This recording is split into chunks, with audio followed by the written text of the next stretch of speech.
So this is one of those times where I feel like making a video and I'm can't really come up with my own thing to talk about. So Goffat Funk made a video about subscriber counts and pruning the dead branches from your subscriber base and deleting dead accounts. Now I know, and there have been times in the past where I have made attempts to go through and delete old accounts off my subscriber list, but it's so time consuming that I simply do not have the time to go and do that. And so, like, subscription count really isn't, I mean, maybe it's good for bragging rights, but I'm not sure at this point how many people really care. It's more about view counts, and this isn't the first time that I've heard somebody say that, I have this many subscribers and only a quarter of them are watching, and I think that that's actually pretty typical. I haven't made any sort of scientific observation of this, but I've definitely noticed that a lot of people have a certain subscriber count, and then they'll get maybe a quarter of that in actual views. And what I've noticed personally is that views will often fluctuate depending on the title of the video. There's all this business about, thumbnail cheating, and maybe if you're trying to make your video viral or really get out there to a wide audience, that sort of thing comes into play. But in terms of just grabbing the audience's attention when they're looking in their subscription box and saying, okay, there's a video from this person, do I want to watch it? I almost think the title matters more.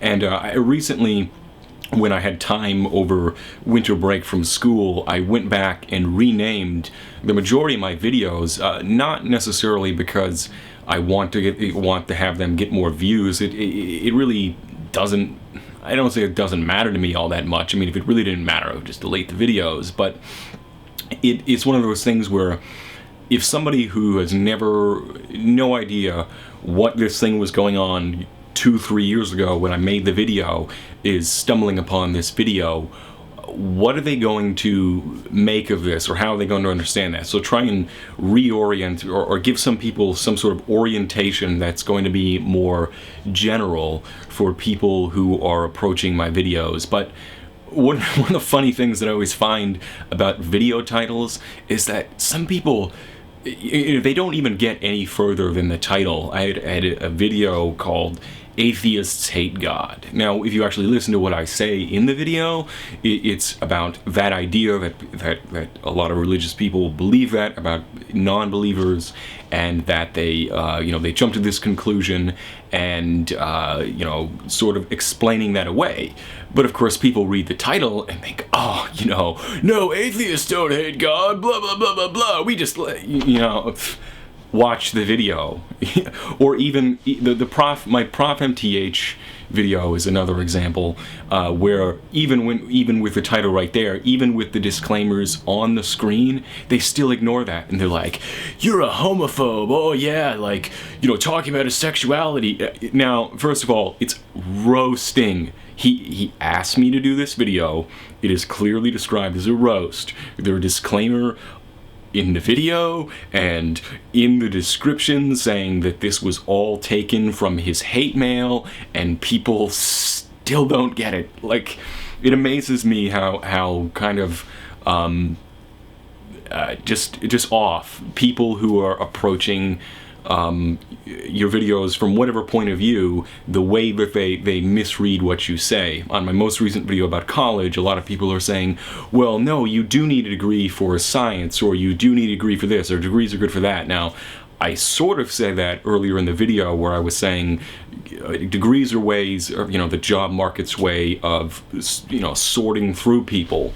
If everyone in the country only had a high school degree, then how would an employer really know that you have better business skills or whatever than the next guy? When I make a video, sometimes I grant the audience too much common sense, maybe. Like, it's very difficult to make a video in which, if you don't qualify every little thing, if you don't explain every little thing, if you don't anticipate every little yeah but, then somebody out there is going to point it out to you. it's just it's sort of like an inevitable law. Some people, if you're being sarcastic, they're going to think you're being literal, or Ayn Rand, godless communist, completely facetious video title, and like, Ayn Rand wasn't a communist. Like, really? It's that's sort of the joke.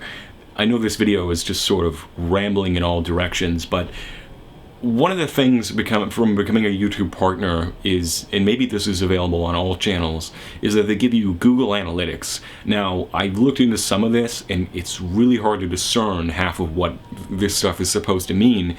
But some of it is mind-numbingly specific. Like, on this day, men in this country, watched your videos on this day, and there was, this number of them, and your video got this rating, or, women rate your videos like, this, or just like all this, people, this is the country they're from, this is how many views you got from this specific country on this specific time period.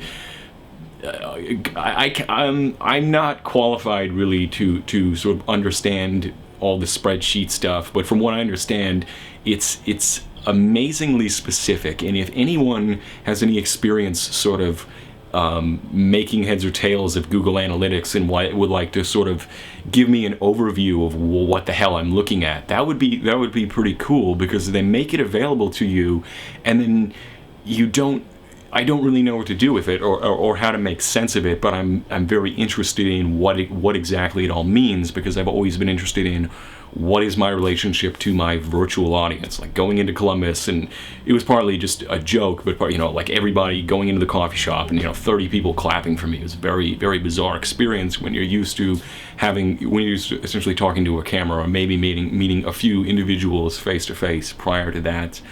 But in terms of like the way that this medium is going, I think that The Amazing Atheist is probably the one person who has figured out how to, I don't want to say do it right, that's sort of a weird way to put it, but has figured out how to maximize creating a real channel, a real sort of show, and being a performer, because that's the sort of person that he is. I'm not particularly that great of a performer. People have seen my attempts to act, and they're sort of pathetic. Most of the time, I'm more of a behind the camera sort of person, unless I'm just like ranting like this, because I'm argumentative, ranting philosophy major. But for the rest of it, it's progressed for so long, and a lot of these issues have played themselves out, and I feel like we're in a very strange time where a lot of people just don't know what to do anymore. What are they supposed to do going forward? What do the people out there even care about to hear anymore? Because as much as people want to say, like, well, I'm just going to make videos wherever I want, like, I'm not going to make a video just because, like, this is going to get views, but at the same time, like, I don't want to waste people's time. I understand people are watching this video, and I understand that there's also some people who just like to hear me rant, and so this video is for them, I guess. There's audiences within audiences, and some people want to hear you talk about this. Some people will just hear whatever you have to say. But in terms of like Google and how they play into the partner thing, I did not make it to the partner meeting in Chicago. It's sort of a funny story though, but I don't remember if I told this story in a video or not, but basically I was taking a class on Nietzsche. It was, for philosophy majors, you have to take a major philosopher, so a whole class on Nietzsche. I'm like, yes, awesome. Problem was that the teacher was like 80 years old, Michael Gelvin. He's written like 15 books on Heidegger, and with all due respect, it was like, he reminded me of like old Charlton Heston. When you watch Bowling for Columbine, you see Charlton Heston in his later years, and he's all like, like this is what my professor reminded me of. And his syllabus was like, it was half a page, and it was like, introduction to class, this is the title of the class, like, we'll be reading this book, this book, this book. It was like 5 lines or something like that. I probably still have it somewhere. Greatest syllabus ever, because it was like, it told you nothing. And there was 2 papers in the class that it amounted for your entire grade came down to 2 papers, and he was a very subjective grader. He gave me an A on both of my papers, so it was fine. But For other people, he just, tore their papers apart. And apparently one person, did like, they picked a tragedy to analyze, and he's like, you should, in the notes, he's like, you should have watched a better version of Hamlet, or whatever it was. So the last paper topic, we have to choose the topic. And so I had to go to this teacher on the same day that I was supposed to go to the Google partner meetup in Chicago with and I had to go to this teacher's office and make absolutely sure that we were clear on what it was that I was going to do my paper on, because if there was any sort of misunderstanding, or if I messed up on this paper, even though I got an A on the first paper, I could have easily just like failed the entire class if I screwed up this paper, because there was only 2 papers in the entire class. So after talking with, having to talk with this old professor about like my paper topic for like half an hour or something like that, and go over it with him so we're perfectly clear, then I get in my car and I drive, and then I hit the legendary Chicago rush hour traffic, and I wound up taking like half an hour to go 8 miles or something like that. And once I got to the place downtown, I couldn't find any on-the-street parking, and because it was supposed to be a 2.5-hour meeting or something like that, to go to a parking garage essentially would have been like $40. And I'm just like, this is not worth the obscene parking fees that I would have to pay. So I wound up just like driving around a little bit more. Then I drove to Grant Park, and then I parked, and then I realized that the parking did not begin there until after 5 p.m. or something like that. So I drove around somewhere else. Then I wound up going to Navy Pier, and then just like walking around downtown Chicago instead of going to the partner meeting. So anyway, the reason that I brought up the whole YouTube partner meeting thing is that from what I was told by the people who actually went there, it was sort of a how can you be a better channel, but they don't think, they're not, let's just put it this way, they're not thinking in terms of content. In fact, they probably had no idea what I made videos about, or half of these other people. It's very much the mentality of this is a brand and a product, and how to get more views, how to get more ad revenue or whatever. I think that was one of the things discussed. Again, I wasn't there, so I'm not sure. But from what I took from it, it was sort of like a coaching seminar and how to be a better YouTube channel from a very commercialistic sort of perspective, and very little to do with content.